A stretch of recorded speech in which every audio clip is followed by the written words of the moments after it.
Well, it's Friday. I got my fun shirt Friday on, a bunch of tequila. Overall, very, very solid week of trading. Very happy with the week. Just being patient, looking for my base hits. Same thing happened today. Still copy trading my 20 accounts. Today was my third day for my next 40K withdrawal. I need 10 days. If you are interested in trading Apex, you can use code TBM for the best discount always. And let's go ahead and dive into the trading session. Yo, good morning. Welcome to the stream. That wasn't even supposed to be happening. I was not supposed to be here today, but we could not find a babysitter. So I'm here. But decided to break out the fun shirt Friday. Ba-da-da-da-da-da-da. Tequila.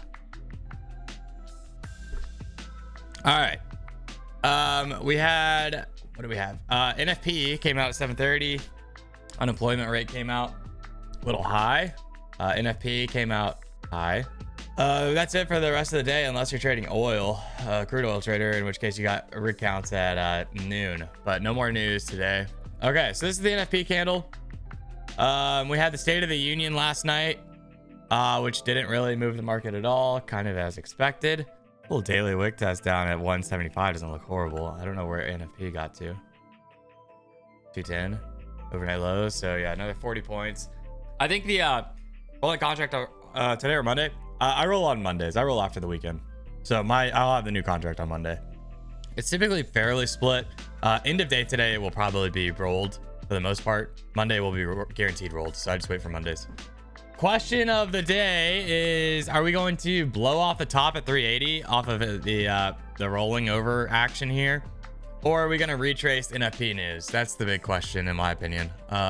50 points higher to run the highs, or are we going to, and maybe we do both, maybe we run the highs and then melt NFP.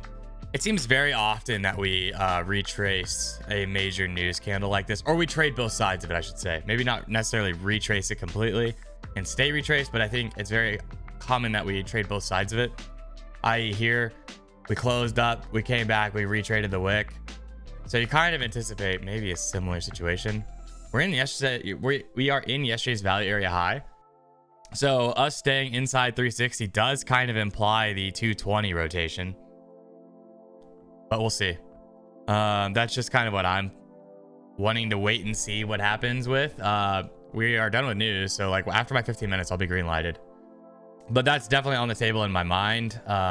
It's like we either bounce VWAP and yesterday's point of control like right here basically and rip it up into 360s and beyond, or we give the 320s 315s here VWAP yesterday's point of control, we give it over and we go rotate yesterday's value area low. That's kind of my current thinking, at least. And we'll see how it plays out once the market opens. Again, I'm looking for base hits like always. I'm on day 3 of my new 10-day cycle for Apex for another withdrawal. Balance is at 52,660 basically, because I started with 2K after the withdrawal. I had $4,000 flat and then took out 2,000. So I started with 2,000. Now I've made $660 the last 2 trading days. So working on day 3. Goal again is basically, a couple grand. Ideally, I was thinking about it. Ideally, I do make like close to $300 to $400 a day every time, because then it just naturally builds the buffer bigger and bigger and bigger, which allows you to keep the account better, longer, right? So goal is still $300 to $400 a day, 10 to 15, 20 points basically. Markets are open. So we'll keep base hitting that and keep on keeping on. A VWAP open. Although I don't think this will be a boring VWAP open. I will say I don't think it'll be terribly boring, but it is a VWAP open. It's something to call out. Also, chat, if you don't mind, make sure you press the thumbs up button down below. Helps out a lot. I will say on the last, I don't know, I guess it's been like 3 weeks of trading these or whatever, damn near 3 weeks of trading these. I have been very, very slow to take trades in the first like 30, 45 minutes. Even an hour of the day. As y'all all know, y'all watch the stream pretty much daily. And I think it's been very helpful because it's been allowing me to establish kind of interesting areas and not get swept on like a quick little move. I mean, that's a 20-point move in a couple seconds, which is pretty common in the beginning of the day, and it really slows down a little bit. So then when I'm looking for like 5, 10, 15, 20 point trades, I don't even know if I've had a 20-point trade on this account. On any of the accounts, I guess, because I copy trade. I think most of them are like 5 to 10 points. So when I'm looking for a smaller movement like that, the actual like ATR essentially of the candles needs to be a little lower as well. I'm currently sitting on my hands, probably another 15 minutes till IB. I'm not positive on that, but I don't want to get screwed on the buy up here. And it's like, yeah, we probably could get away with buying up 408 on the 20-point slap. But look, we're up 120 points with no pullbacks, no red candles. Can we go up a lot higher? Absolutely. Is this the type of situation where I feel like personally, whether it's true or not, if I get long, the floor falls out and we dump 400 points? Yes. Okay, bouncing off the prior open. It's an interesting spot. Not trying to get back through it. Here comes the 400s. Value area high. We snap this, we rotate 80. We're going to look at the overnight highs as a potential bounce spot, or 77-ish. So definitely an interesting spot here. Bouncing off the 1.5 standard deviation. Trying to. We're holding value area high. There's a lot of wicks right here, though. That's a spooky part to me. So whenever I see a lot of wicks like this, it makes me think that a lot of people are buying it with a stop above the prior low, and it's going to work, and then all of a sudden it's going to get swept really hard because wicks get run. That's kind of where my brain is at right now, is that like I'm thinking like the risk here is decent at 400 psych level, right? Value area high. The problem is that if they do sweep it, it's going to be swept really fast and really hard.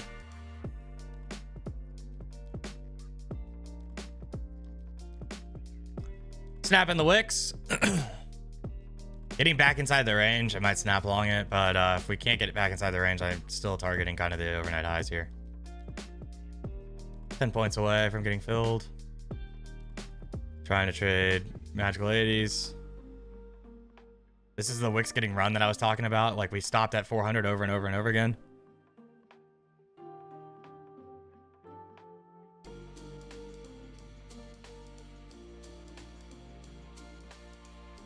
And then we run through it.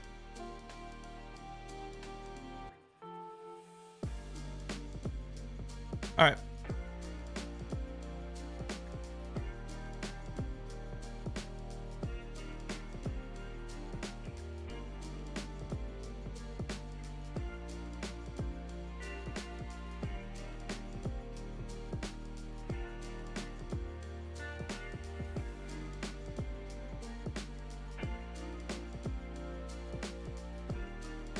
On flat.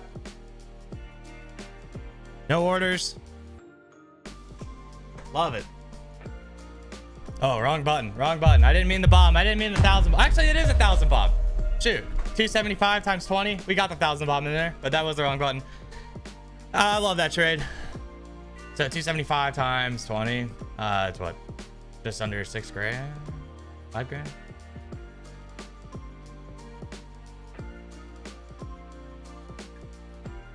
Yeah, 5,500 bucks. Nice.